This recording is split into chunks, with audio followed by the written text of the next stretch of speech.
बघू शकता इडली किती फ्लफी आणि हलकी झाली आहे आणि आतून पहा किती जाडी पडली आहे। नमस्कार मंडळी, सुनीता लवांडेज किचन मध्ये तुम्हा सर्वांचं खूप खूप स्वागत। आज आपण रवा इडली कशी बनवायची ते पाहतोय। खूप कमी साहित्यात आणि झटपट ही रवा इडली तयार होती।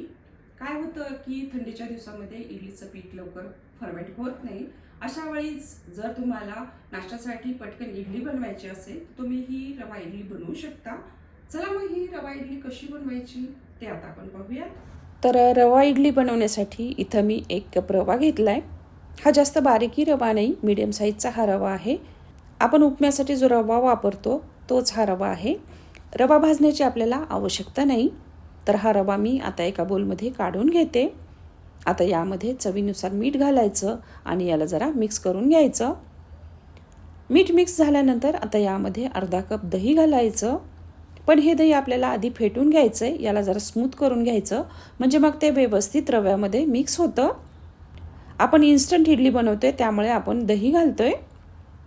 आधी दह्यामध्येच रवा चांगला मिसळून घ्यायचा, त्यानंतर यामध्ये पाऊण कप पाणी घालून हा रवा मिक्स करायचा।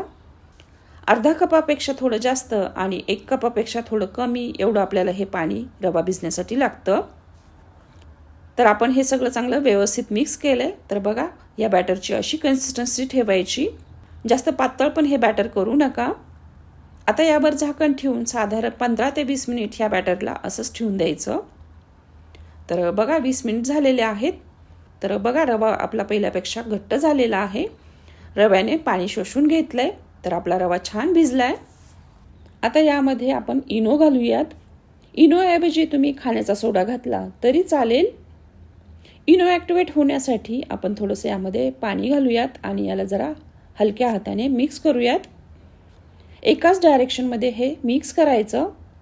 तर इनो आपला बॅटरमध्ये चांगला मिक्स झालेला आहे। आता त्यानंतर इथं मी इडली प्लेट्स घेतलेल्या आहेत, याला मी आधीच तेल लावून घेतलेलं आहे। तर आता ह्या प्लेटमध्ये आपण बॅटर घालूयात। फार जास्तही यामध्ये बॅटर घालायचं नाही, इडली फुगायला जरा जागा ठेवायची, कारण ही इडली खूप फुगती। तुम्हाला इडली लहान मोठी कशी आवडती त्यानुसार बॅटर घाला। तर बघा सगळ्या प्लेटमध्ये मी बॅटर घातलेलं आहे। एवढ्या बॅटरमध्ये साधारण 12 इडल्या तयार होतात। तर आधीच मी स्टीमरमध्ये पाणी गरम करायला ठेवलं होतं।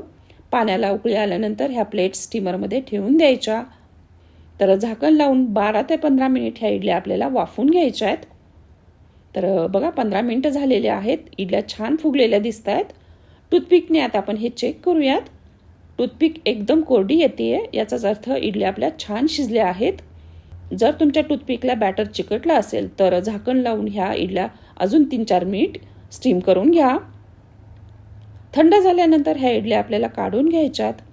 गरम गरम असतानाच ह्या इडल्या काढू नका, नाहीतर इडलीचे तुकडे पडतील आणि इडली थोडीशी खाली चिटकून सुद्धा राहती।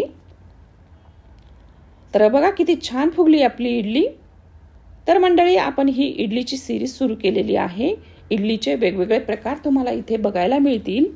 नेहमी डाळ तांदळाची इडली खाण्यापेक्षा इतर पदार्थ वापरून इडली कशी बनवायची, तसंच ती इडली हेल्दी कशी होईल याकडे माझा कल असतो।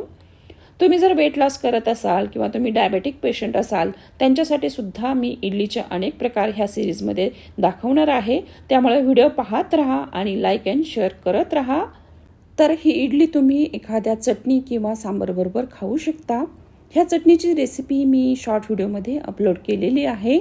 शॉर्ट व्हिडिओमध्ये आपली चटण्यांची सिरीज चालू आहे, तिथे तुम्हाला वेगवेगळ्या प्रकारच्या चटण्या पाहायला मिळतील। तर मैत्रिणींनो, भेटूयात अशाच एखाद्या इडलीच्या नवीन प्रकारासह। तोपर्यंत धन्यवाद।